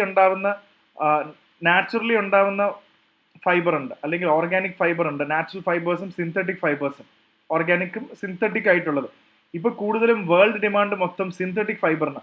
70% ഡിമാൻഡും ഈ സിന്തറ്റിക്കിനായി മാറി എന്ന് പറയുന്നുണ്ട്. അത് നിങ്ങൾക്ക് ഇവിടെ കാണാൻ പറ്റും. ഏറ്റവും പ്രധാനപ്പെട്ട രാജ്യങ്ങളെ കുറിച്ച് പറയുന്നുണ്ട്. US, Germany, Japan, France, Britain. ഈ രാജ്യങ്ങളെല്ലാം 70% സിന്തറ്റിക് ഗാർമെന്റ്സ് ആണ്, 30% മാത്രമേ നാച്ചുറൽ ഫാബ്രിക് ഉള്ളൂ. പക്ഷെ ഇന്ത്യയുടെ മേജർ ആയിട്ടുള്ളൊരു വലിയൊരു സംഭവം എന്ന് പറയുന്നത് നാച്ചുറൽ ഫാബ്രിക് ആണ്, ഇന്ത്യയുടെ മെയിൻ സ്റ്റേ. അപ്പൊ ശരിക്കും ഇന്ത്യക്ക് ഒരു നല്ലൊരു ഓപ്പർച്യൂണിറ്റി ഉണ്ട്, ഇത് നന്നായി ഇന്ത്യ ഉപയോഗിക്കണം എന്നാണ് പറയുന്നത്. സോ ഒരു special collateral free credit scheme ഒക്കെ പറയുന്നുണ്ട്, ഒക്കെ കൊടുത്ത് നമ്മുടെ ടെക്സ്റ്റൈൽ ഇൻഡസ്ട്രീനെ അവരെക്കാട്ടും വലിയ ടെക്സ്റ്റൈൽ ഇതും നമ്മൾ നമ്മൾക്കൊരു ഓപ്പർച്യൂണിറ്റി എടുക്കാൻ പറ്റണം. പിന്നെ ഇതിനകത്ത് എടുത്തു പറയേണ്ടത് ഹൈ ടാരിഫ് റേറ്റ് ആണ്. ഇമ്പോർട്ട് ടാരിഫ് ഭയങ്കര ഹൈ ആണെന്ന് പറയുന്നുണ്ട്. ഇമ്പോർട്ട് ടാരിഫ് ഓൾമോസ്റ്റ് 20% വലിയ ടാക്സ് ആണ്. അതായത് നമ്മുടെ ഗുഡ്സ് അവിടെ കൊണ്ട് വേറെ ഇമ്പോർട്ട് ടാരിഫ് ഭയങ്കര ഹൈ ആണ്. അപ്പൊ നമ്മളത് അത്രയും ടാക്സ് അടിച്ചു തരും അവര്. ബംഗ്ലാദേശ് അല്ലെങ്കിൽ ലോകത്തെ മറ്റു സ്ഥലങ്ങളിൽ ഇന്ത്യയുടെ സാധനങ്ങൾ ഇമ്പോർട്ട് ചെയ്യുമ്പോൾ വലിയ ടാക്സ് അടിച്ചു വെച്ചിട്ടുണ്ട്. അപ്പൊ അത് നമ്മൾ ചിലപ്പോൾ ഒരു നെഗറ്റീവിലേക്ക് കൊണ്ടുപോകും. പക്ഷെ നമ്മൾ എന്നാലും ഓപ്പർച്യൂണിറ്റി ഏറ്റെടുക്കണം എന്നാണ് ഇവർ പറയുന്നത്. Okay, so that is one important aspect. ഇനി അടുത്ത പ്രധാനപ്പെട്ട പൊളിറ്റിക്കൽ വാർത്തകളും കാര്യങ്ങളൊക്കെ മാറ്റിക്കഴിഞ്ഞാൽ ഇതെല്ലാം ഓൾമോസ്റ്റ് പൊളിറ്റിക്കൽ വാർത്തകളാണ്. ഒരു പേജ് മുഴുവൻ പൊളിറ്റിക്സിന് വേണ്ടിയുള്ളതാണ്, ഇലക്ഷന് വേണ്ടി മാറ്റി വെച്ചിരിക്കുകയാണ്. അടുത്തത് നാഷണൽ പേജ് വളരെ ഇമ്പോർട്ടൻ്റ് ആണ്, അത് നമുക്കൊന്ന് ചെക്ക് ചെയ്യാം. Odisha to conduct survey in extremist affected villages. Already Odisha, Jharkhand, Chhattisgarh ഏരിയയിലൊക്കെ ഇഷ്ടം പോലെ നമുക്കിതിനകത്ത് കാണാൻ പറ്റും. ഇഷ്ടം പോലെ തന്നെ ലെഫ്റ്റ് വിങ് എക്സ്ട്രീമിസം, മാവോയിസം, ഇതൊക്കെ കാരണം ഒരുപാട് ഇഷ്യൂസ് നടക്കുന്നുണ്ട്. അപ്പോൾ അത്തരം വില്ലേജസിലൊക്കെ ആൾക്കാരുടെ അവസ്ഥയൊക്കെ കണ്ടുപിടിക്കാനാണ് അവർ ചെയ്യുന്നത്. സോ അതിന് പറയുന്നൊരു പേരുണ്ട്, ഓപ്പറേഷൻ ന്യൂ ഇനിഷ്യേറ്റീവ് ഉണ്ട്, ഗ്രാമോദയ എന്ന് പറഞ്ഞൊരു ഇനിഷ്യേറ്റീവും കൂടെ നമ്മളിവിടെ ഡിസ്കസ് ചെയ്യുന്നുണ്ട്. അപ്പോൾ ഈ ഒരു എക്സ്ട്രീമിസ്റ്റ് ഏരിയാസിൽ സർവേ നടത്താൻ വേണ്ടി ഒഡീഷ തീരുമാനിച്ചിട്ടുണ്ട്. അതാണ് സർവേ ഫില്ല് ചെയ്തുകൊണ്ടിരിക്കുന്നത്, ആൾക്കാർക്ക് വെള്ളമൊക്കെ കിട്ടുന്നുണ്ടോ, അങ്ങനത്തെ കാര്യങ്ങളാണ്. പിന്നെ ഓൾമോസ്റ്റ് ബാക്കിയുള്ളതെല്ലാം ഇതൊരു ഇൻട്രസ്റ്റിംഗ് വാർത്തയും കൂടാണ്. Nepal starts power supply to Dhaka. Dhaka ബംഗ്ലാദേശിന് power supply കൊടുക്കാൻ തുടങ്ങി. ആ കൊടുക്കുന്ന ഏറ്റവും രസം എന്ന് പറഞ്ഞാൽ ഈ നേപ്പാളിൽ കൊടുക്കാൻ ഉദ്ദേശിക്കുന്ന പവർ ഫ്ലോ എന്ന് പറയുന്നത് മിനിസ്റ്റർ ഓഫ് എനർജി, ഇതിൽ ഏറ്റവും രസം എന്ന് പറഞ്ഞാൽ ഈ കൊടുക്കുന്ന പവർ ഇലക്ട്രിസിറ്റി കൊടുക്കുന്നുണ്ട്. ഈ പ്രധാനപ്പെട്ട ഇലക്ട്രിസിറ്റി കൊടുക്കാൻ ഉപയോഗിക്കുന്ന ഇലക്ട്രിസിറ്റി ഗ്രിഡ് എന്ന് പറയുന്നത് ഇന്ത്യ ഉണ്ടാക്കിയതാണ്. അപ്പൊ നേപ്പാൾ തന്നെ ഇന്ത്യയുടെ സഹായം കൊണ്ടാണ് ഇലക്ട്രിസിറ്റി ഗ്രിഡ് ഉണ്ടാക്കി വെച്ചിട്ട്, എന്നിട്ട് ആ പവർ അവർ ബംഗ്ലാദേശിന് വിൽക്കുകയാണ്. നല്ല ട്രേഡിംഗ് പാറ്റേൺ ആണ്. അപ്പോൾ അങ്ങോട്ടും ഇങ്ങോട്ടും ഉള്ള ഒരു സഹായത്തിന്റെ എക്സാമ്പിൾ നമുക്ക് ഇവിടെ കാണാൻ പറ്റും. പിന്നെ അടുത്തത് 700 കിലോ മെത്ത് നർക്കോട്ടിക്. അപ്പോൾ ഇവിടെ ഡെഫിനറ്റ് ആയിട്ടും narcotics control bureau, narcotics and psychotropic ആക്ടിനെ കുറിച്ച് നമുക്ക് നല്ലൊരു ധാരണ ഉണ്ടാവണം. സോ ഇവിടെ 700 കിലോ മെത്ത് പിടിച്ചെടുത്തിരിക്കുകയാണ്. കണ്ടോ? ഇതിൽ 2-3 കാര്യം കൂടെ ഷെയർ ചെയ്യാനുണ്ട്. സോ 2-3 കാര്യങ്ങൾ. ഒന്ന് പറയുന്നത് ഓപ്പറേഷൻ സാഗർ മന്ഥൻ എന്നുള്ളൊരു സംഭവം ഉണ്ട് ഇതിനകത്ത്. ഓപ്പറേഷൻ സാഗർ മന്ഥനും നഷ മുക്ത് ഭാരത്. 1 സെക്കൻഡ്.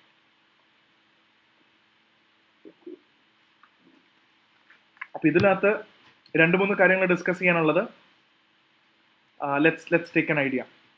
ഇതില് ഈ മെത്ത് പിടിച്ചെടുത്തു എന്നതിനെക്കാട്ടും കൂടുതൽ നമുക്ക് 2 കാര്യങ്ങളുണ്ട്. ഒന്ന് operation Sagar മന്ഥൻ, very very important. ഇതൊക്കെ പ്രിലിംസിനും പരീക്ഷയ്ക്കും ചോദിക്കാവുന്നതാണ്. എന്താണ് ഓപ്പറേഷൻ സാഗർ മന്ഥൻ? പലഴി മന്ഥൻ എന്നൊക്കെ പറയുന്ന പോലെ സാഗർ മന്ഥൻ എന്ന് പറയുന്നത് എന്താണ് ഉദ്ദേശിക്കുന്നത്? ഡ്രഗ് ട്രാഫിക്കിംഗ് ആണ്. മാരിടൈം റൂട്ടിലൂടെ, അതായത് ഓഷ്യനിലൂടെയും കടൽ മാർഗത്തിലൂടെയും മാരിടൈം റൂട്ടിലൂടെയൊക്കെ ഈ ഡ്രഗ്സ് ട്രാഫിക്കിംഗ് തടയുക എന്നുള്ളതാണ് ഓപ്പറേഷൻ സാഗർ മന്ഥന്റെ ഉത്തരവാദിത്തം. 2024 തന്നെയാണ് ഇത് കൊണ്ടുവന്നിരിക്കുന്നത്. സോ ഇത്രയും സംഭവങ്ങൾ നമ്മുടെ ആന്റി ടെററിസ്റ്റും കൊണ്ട് ആൾക്കാരെ പിടിച്ചിട്ടിരിക്കുന്നുണ്ടോ? എല്ലാം ഇറാനി ആൾക്കാരുടെ കയ്യിൽ നിന്നാണ് 700 കിലോ പിടിച്ചെടുത്തെന്നാണ് ഇവിടെ പറയുന്നത്. ഇതിൽ ഓപ്പറേഷൻ സാഗർ മന്ഥൻ 2024 തുടങ്ങിയിരിക്കുന്നത്. ഓപ്പറേഷൻ സാഗർ മന്ഥൻ എന്താണെന്ന് നമ്മുടെ മനസ്സിലാക്കണം. പിന്നെ അടുത്തത് പ്രധാനപ്പെട്ട ഒരു കാര്യം നമ്മൾ മനസ്സിലാക്കേണ്ടത് ഗവൺമെന്റിന്റെ ഒരു പ്രധാന വിഷനാണ് നഷ മുക്ത് ഭാരത് ബൈ 2047. 2047 ആകുമ്പോഴേക്കും നഷ മുക്ത് ഭാരത് എന്ന് പറഞ്ഞ് നഷ ഇറ്റ്സ് എ ഇൻടോക്സിക്കേഷൻ പോലത്തെ ഒരു സാധനമാണ്. ഹിന്ദിയിൽ ഇൻടോക്സിക്കേഷൻ ഇസ് കോൾഡ് നഷ.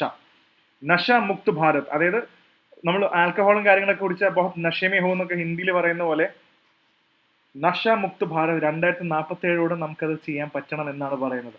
അപ്പൊ ഈ രണ്ട് കാര്യങ്ങളോട് ഇതിനകത്ത് ഓർത്ത് വെക്കുക. പിന്നെ പ്രധാനമായിട്ടും നമുക്ക് അറിയേണ്ട ഒരു ബോഡി എന്താണെന്ന് വെച്ചാൽ എന്താണ് നാർക്കോട്ടിക്സ് കൺട്രോൾ ബ്യൂറോ അല്ലെങ്കിൽ NCB എന്താണെന്നും കൂടെ നല്ലൊരു ക്ലാരിറ്റി നമുക്കിവിടെ ഉണ്ടാകണം. ഓക്കെ, അതാണ് ഇതിന്റെ പ്രധാനപ്പെട്ട വാർത്ത.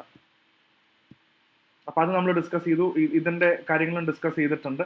പിന്നെ ഇതിനകത്ത് എടുത്തു പറയേണ്ട പ്രധാന ഒരു കോടതി, സുപ്രീം കോടതിയുടെ ഹൈക്കോടതിയുടെ ഒരു വിധിയാണ്. ബോംബെ ഹൈക്കോടതി പറഞ്ഞിരിക്കുകയാണ്, രണ്ടാൾക്കാർ ഭാര്യയും ഭർത്താവും തമ്മിലുള്ള ഇന്റർകോഴ്സ് അല്ലെങ്കിൽ സെക്സ് എന്ന് പറയുന്ന കാര്യത്തിൽ 18 വയസ്സിന് താഴെയുള്ള ഭാര്യയാണെങ്കിൽ പോലും അത് റേപ്പാണ്. ഇപ്പൊ എല്ലാം 18 വയസ്സിന് മുകളിൽ കല്യാണം കഴിക്കാൻ ഇന്ത്യയിൽ ശരിക്കും നിയമം അനുവദിക്കുന്നുള്ളൂ. അപ്പൊ 18 വയസ്സിന് താഴെ എല്ലാം ചൈൽഡ് മാരേജും അല്ലെങ്കിൽ പോക്സോ കേസിൽ വരുന്നതാണ്.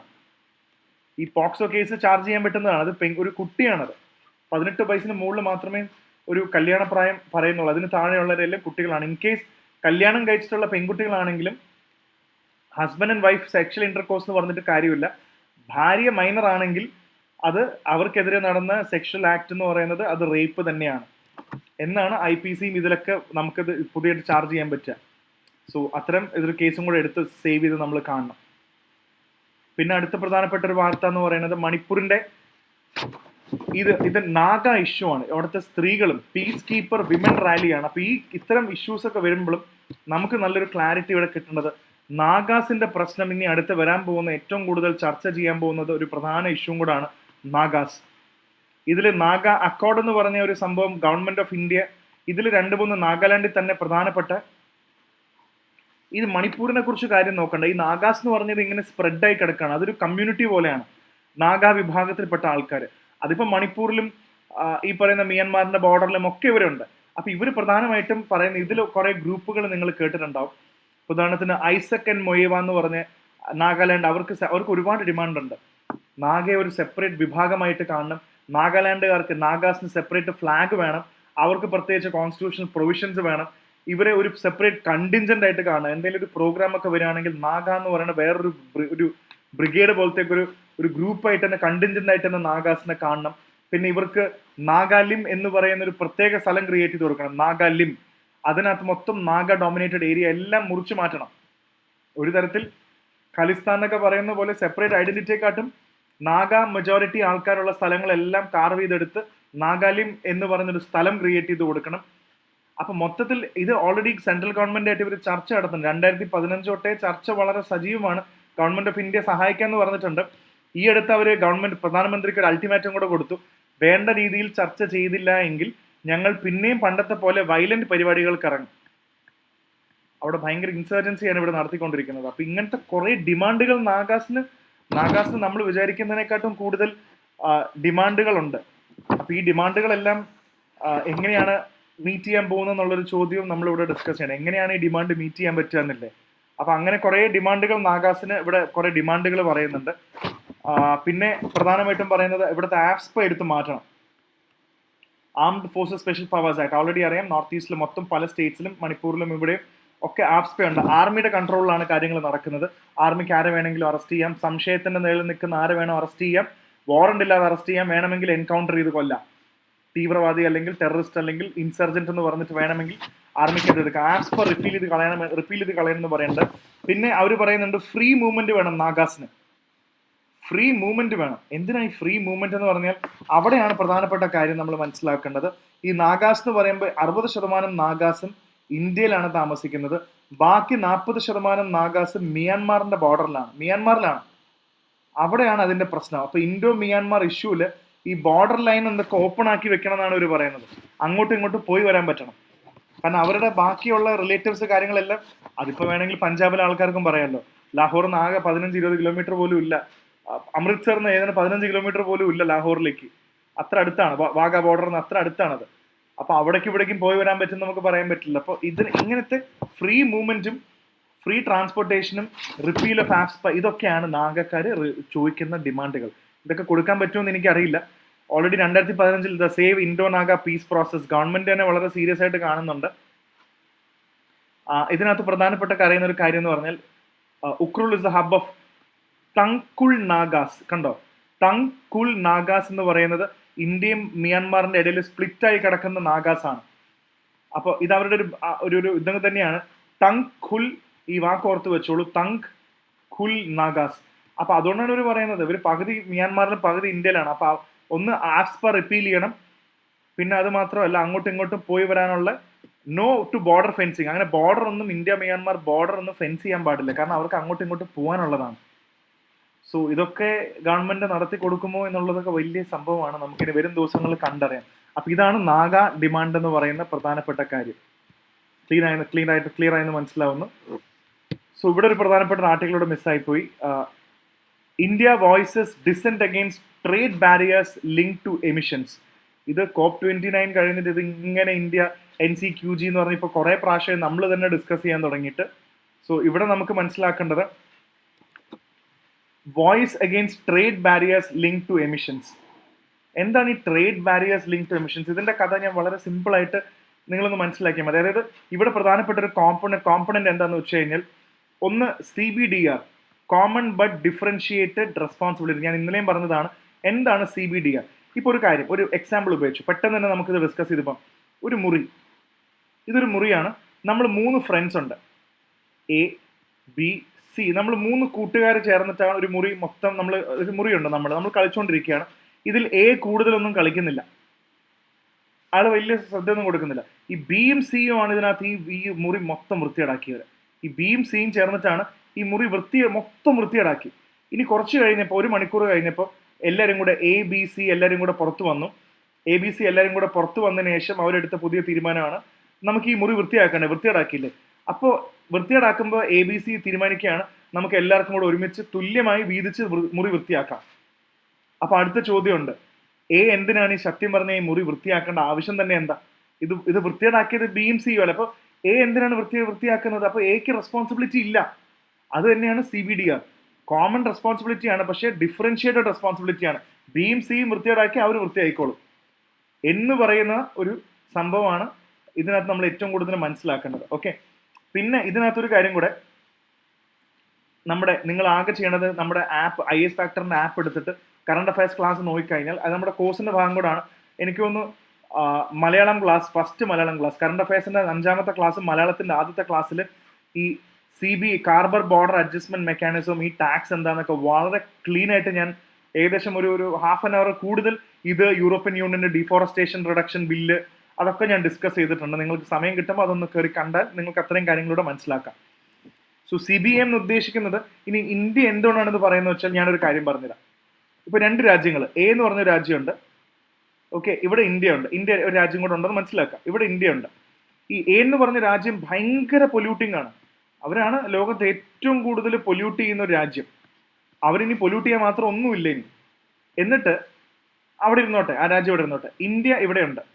അപ്പൊ നമ്മൾ ഇന്ത്യയിൽ നിന്നും കുറച്ച് ഗുഡ്സ് ഈ പറയുന്ന എന്ന രാജ്യത്തിലേക്ക് നമ്മൾ കയറ്റി അയക്കുകയാണ്. ഓക്കെ, ഈ രാജ്യങ്ങൾ കയറ്റി അയക്കുകയാണ്. അപ്പൊ നമ്മുടെ ഗുഡ്സ് എല്ലാം ഇവിടെ അവരുടെ ഫൈനൽ ചെക്ക് പോസ്റ്റിൽ ഇങ്ങനെ കെട്ടിക്കിടക്കുകയാണെന്ന് വിചാരിക്കുക. അവരുടെ ഹബിൽ ഇങ്ങനെ കിടക്കുകയാണ്. ഏക്കാര് പറയാണ്, നിങ്ങൾ ഇന്ത്യയിൽ നിന്ന് വന്ന ഗുഡ്സിന്റെ ഒക്കെ എത്രത്തോളം കാർബണിന്റെ പേപ്പറൊക്കെ നോക്കട്ടെ. നിങ്ങൾ ഇവിടെ ഈ ഗുഡ്, അതായത് ഒരു ഗുഡ് X എന്ന് പറഞ്ഞൊരു ഗുഡ് നിങ്ങൾ ഇവിടെ കയറ്റി വിടുന്നത്, നിങ്ങൾ എത്രത്തോളം എൻവയോൺമെന്റിനെ പൊല്യൂട്ട് ചെയ്തിട്ടാണ് ഈ ഗുഡ് ഉണ്ടാക്കിയെന്നൊക്കെ തെളിയിക്കും. അപ്പൊ ഞങ്ങൾക്ക് എന്ന് പറഞ്ഞ രാജ്യം പറയാണ്, ഞങ്ങൾക്ക് ക്ലീൻ ഗുഡ് വേണം, ക്ലീൻ ഗുഡാണ് ഞങ്ങൾക്ക് സെല് ചെയ്യാൻ പറ്റുക. അപ്പൊ നിങ്ങളിങ്ങനെ കൂടുതൽ കാർബണൊക്കെ എമിറ്റ് ചെയ്തിട്ടുള്ള, പൊല്യൂട്ട് ചെയ്തിട്ടുള്ള ഗുഡൊന്നും ഇങ്ങോട്ട് കയറ്റി അയക്കണ്ട. സോ ഇത് ശരിക്കും ഒരു ഡബിൾ സ്റ്റാൻഡേർഡ് അല്ലേ? അതാണ് ഇന്ത്യ ചോദിക്കുന്നത്.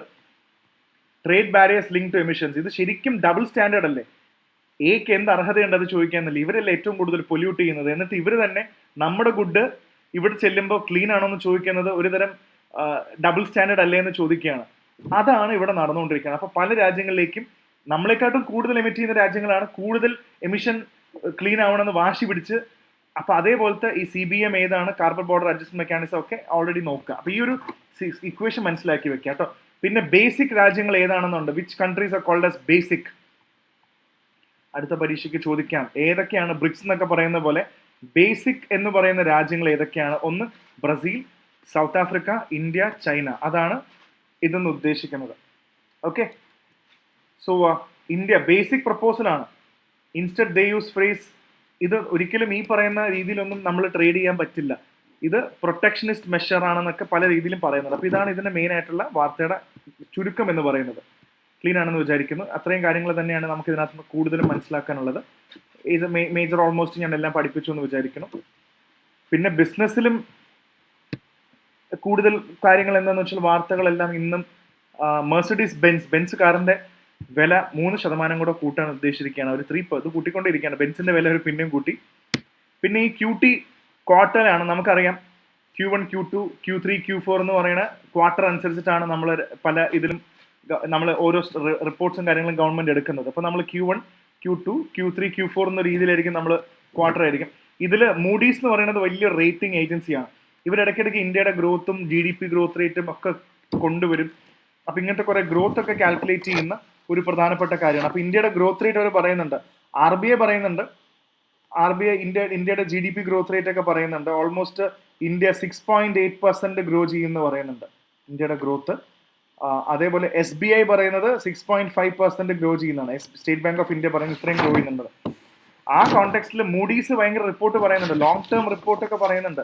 അതായത് 2024 ഇതൊന്നുമല്ല, ഇന്ത്യ ഓൾമോസ്റ്റ് 7.2% ഗ്രോ എന്ന് പറയുന്നുണ്ട്. 2025 അത് 6.6 മാറും. 2026 അത് 6.5 ഗ്രോ ചെയ്യും എന്നുള്ള ലോങ് ടേം വിഷനും മൂഡീസ് പറയുന്നുണ്ട്. ഇത് ഇന്ത്യയുടെ ഗ്രോത്തിനെ കുറിച്ച് പറയുന്നതാണ്. അപ്പൊ അത്രയും കാര്യങ്ങൾ നമുക്ക് ബേസിക് ആയിട്ടൊന്ന് മനസ്സിലാക്കി വെച്ചാൽ മതി. അതാണ് ഇതിനകത്ത് മേജറായിട്ട് പറയേണ്ട കാര്യങ്ങൾ. പിന്നെ ഓട്ടോമൊബൈലിന്റെ സെയിൽസ് ഫെസ്റ്റീവ് കാരണം ഭയങ്കരമായിട്ട് കൂടി എന്നാണ് പറയുന്നത്. അത് വലിയൊരു വാർത്തയാണ്. പിന്നെ നമുക്ക് കാര്യമായിട്ടുള്ള ഇതൊന്നും നമുക്കില്ല. Okay, so moving on to the international page. ഇതിൽ UK Russian aircraft, it's A Russian റീകോണൈസൻസ് aircraft UK air സ്പേസിന്റെ അടുത്ത് വരെ എത്തി. അപ്പോൾ UK സ്ക്രാമ്പിൾസ് ജെറ്റ്. UKയുടെ ബോർഡറിൽ ജെറ്റ് വന്നു കഴിഞ്ഞാൽ ഉറപ്പായിട്ടും UKയും തിരിച്ച് ജെറ്റിന് വിടുമല്ലോ, നോക്കാൻ വേണ്ടി ഡെഫിനറ്റ്ലി അവരും തിരിച്ചു വിടും. അപ്പോൾ അത് നടന്നു എന്നാണ് പറയുന്നത്. പിന്നെ Indian students protest against ഓക്സ്ഫോർഡ്സ് union Kashmir debate. അപ്പോൾ ഇത് group of Indian students protest ചെയ്തിരിക്കുകയാണ് ഓക്സ്ഫോർഡ് യൂണിവേഴ്സിറ്റിയിൽ. ഓക്സ്ഫോർഡ് യൂണിയൻ സൊസൈറ്റി ഉണ്ട്, അവരൊരു പ്ലാറ്റ്ഫോം ഉണ്ടാക്കി കൊടുത്തു. അവിടെ ഭാരത് മാതാ കി ജയ് ഓക്സ്ഫോർഡ് യൂണിയൻസിൽ ടെററിസമായിട്ട് ബന്ധപ്പെട്ട ചർച്ചകൾ കാര്യങ്ങളൊക്കെ വേണ്ടെന്നാണ് അവർ പറയുന്നത്. അതൊരു ചെറിയ വാർത്തയാണ്. പിന്നെ പ്രധാനപ്പെട്ട ഇവിടെ കാര്യം, new Philippines maritime loss infringe on our territory. South China സീയിൽ നടക്കുന്ന പ്രശ്നത്തിന് ഇവിടെ ഒന്നും അന്ത്യമില്ല. പുതിയ കൺട്രി മാപ്പിൽ നിങ്ങൾക്ക് മാപ്പ് സ്റ്റഡിയിൽ മാർക്ക് ചെയ്യാവുന്നതാണ്. എവിടെയാണ് ഫിലിപ്പീൻസും മലേഷ്യയും ഇന്ത്യയുടെ, നിങ്ങൾ മാപ്പിൽ മാർക്ക് ചെയ്തു എവിടെയാണ് ഫിലിപ്പീൻസും മലേഷ്യ എന്നുള്ളത് മാർക്ക് ചെയ്തു. So this brings us to a larger question of south China see. South China സീയിൽ already ഭയങ്കര പ്രശ്നങ്ങൾ നടന്നുകൊണ്ടിരിക്കുകയാണ്. നമ്മുടെ തന്നെ വീഡിയോ യൂട്യൂബിൽ കിടപ്പുണ്ട്, എന്താണ് സൗത്ത് ചൈന സീ ഞാൻ പറയുന്നുണ്ട്. 10 മിനിറ്റിൽ മുഴുവൻ കാര്യങ്ങൾ എക്സ്പ്ലെയിൻ ചെയ്യുന്നുണ്ട്. അതൊന്ന് കണ്ടു നോക്കാവുന്നതാണ് നിങ്ങൾക്ക്. സൗത്ത് ചൈന സീയിൽ പ്രധാനപ്പെട്ട രാജ്യങ്ങളുണ്ട്. ഈ പറയുന്ന പോലെ ഫിലിപ്പീൻസ് ആണെങ്കിലും മലേഷ്യ, ബ്രൂണി, തായ്വാൻ, ഈ രാജ്യങ്ങളെല്ലാവരും അങ്ങോട്ടും ഇങ്ങോട്ടും എല്ലാവരും ചൈന, ഇവരെല്ലാവരും പറയുന്നത് ഇത് എൻ്റെ സ്ഥലമാണ്, ഈ സ്ഥലം ഞങ്ങളുടെയാണ് എന്ന് പറയുന്ന ഡിസ്പ്യൂട്ടഡ് ഐലൻഡ്സ് ആണ് മൊത്തത്തിൽ സൗത്ത് ചൈന സീയിൽ. ഓക്കെ, അപ്പോൾ അതൊന്ന് ഓർത്ത് വെക്കുക.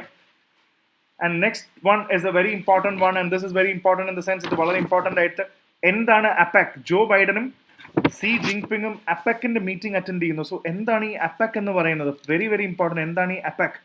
Please remember, Asia Pacific economic corporation ആണ് അപെക് എന്ന് പറയുന്ന ബോഡി. സോ ഇത് നമ്മൾ ഓൾറെഡി ഇൻഡോ പസഫിക് റീജിയനിൽ വളരെ ഇമ്പോർട്ടൻ്റ് ആണ്. ഏകദേശം അപെക്കിൽ നമുക്ക് ജസ്റ്റ് ഒന്ന് എക്സ്ട്രാ കാര്യങ്ങൾ നോക്കുകയാണെങ്കിൽ ഏതാണ്ട് 20ഓളം രാജ്യങ്ങൾ അപെക്കിന്റെ ഭാഗമാണ്. സോ ഇതെന്ന് പറഞ്ഞാൽ 21 കൺട്രീസ് പസഫിക് ഓഷനെ ബോർഡർ ചെയ്യുന്ന രാജ്യങ്ങളാണ്, അല്ലെങ്കിൽ പസഫിക് ഓഷന്റെ അവിടെ ആ ഭാഗത്തുള്ള അതിനെ ബോർഡർ ചെയ്ത് പോകുന്ന രാജ്യങ്ങളാണ്. ഏതാണ്ട് 21ഓളം രാജ്യങ്ങൾ അപെക്കിൽ ഭാഗമാണ്. ഇവരുടെ മെയിൻ ഉദ്ദേശം എന്ന് പറയുന്നത് ഇവിടെ അങ്ങോട്ടും ഇങ്ങോട്ടും നല്ല ബന്ധം ക്രിയേറ്റ് ചെയ്യണം. അതായത് ഈ റീജിയൻ, ഇൻഡോ പസഫിക് റീജിയനിൽ നല്ലൊരു ബന്ധം ഉണ്ടാവണം, ട്രേഡിങ് നന്നായിട്ട് വരണം, ബാരിയേഴ്സും ടാക്സും കാര്യങ്ങളൊക്കെ നന്നായി കുറയ്ക്കണം, പരസ്പരം നല്ല സപ്പോർട്ടോട് ട്രേഡൊക്കെ വളർത്തണം എന്നാണ് ഇവരുടെ കൂടുതൽ ഡിസ്കഷൻ. സോ ഇതിൽ അപെക് എന്ന് പറയുന്ന പസഫിക് ഓർഡറിനെ ബോർഡർ ചെയ്ത് പോകുന്ന കുറേ രാജ്യങ്ങളുണ്ട്. ഇപ്പോൾ എന്തായാലും USA ഉണ്ട്, ചൈന ഉണ്ടെന്ന് മനസ്സിലാക്കി. അതേപോലെ ജപ്പാനുണ്ട്, കാനഡയുണ്ട് ഇതിനകത്ത്. ജപ്പാനുണ്ട്, കാനഡയുണ്ട്, ഓസ്ട്രേലിയ, ഡെഫിനറ്റ്ലി ഓസ്ട്രേലിയ ഇതിനകത്തൊരു ഭാഗമാണ്, റഷ്യ ഇതിനകത്ത് ഭാഗമാണ്, അതേപോലെ മെക്സിക്കോ ഭാഗമാണ്. അങ്ങനെ കുറേ രാജ്യങ്ങൾ 21 കൺട്രീസ് ഇതിന്റെ ഭാഗമാണെന്നുള്ളതും കൂടെ നിങ്ങൾക്ക് മനസ്സിലാക്കുക. ഓക്കെ, അത്രയും കാര്യങ്ങൾ നമുക്ക് ഇവിടെ ക്ലീൻ ആയിട്ട് മനസ്സിലായി. പിന്നെ ബാക്കിയുള്ളതെല്ലാം ശ്രീലങ്കയുടെ പൊളിറ്റിക്സ് ആണ്. നമുക്ക് ഡെഫിനറ്റ്ലി ഡിസ്കസ് ചെയ്യാം. ഓൾറെഡി ഞാൻ പറഞ്ഞു തന്നെയാണ്, വളരെ ഡെപ്തിലാണ് അതിന്റെ ഇത് പോകുന്നത്. Trump promises to end wars with a strong military. Russia Ukraine വാർ പെട്ടെന്ന് അവസാനിപ്പിക്കാൻ നല്ല രീതിയിൽ US-ന് ഒരു നല്ലൊരു അവസാനം വേണമെന്നുള്ളതാണ് ട്രംപ് പറയുന്നത്. പിന്നെ ബാക്കിയുള്ളതെല്ലാം ഇതൊക്കെ തന്നെയാണ് മേജർ ആയിട്ടുള്ള വാർത്തകൾ. Okay, so that is all for today's news and keep preparing IAS factor. Comment ചെയ്യുക, നിങ്ങളുടെ ഒപ്പീനിയൻസും കാര്യങ്ങളൊക്കെ കമന്റ് ചെയ്യുക. അടുത്ത ഇതായിട്ട് ഞാൻ വരുന്നതായിരിക്കും. So please subscribe to our channel. ബാക്കി നിങ്ങൾ ഓൾറെഡി ഒരുപാട് പേര് മെസ്സേജ് അയക്കുന്നുണ്ട്. ഞാൻ പറ്റുന്ന പോലെ എല്ലാവർക്കും റെസ്പോണ്ട് ചെയ്യാറുണ്ട്. So thank you so much and take care.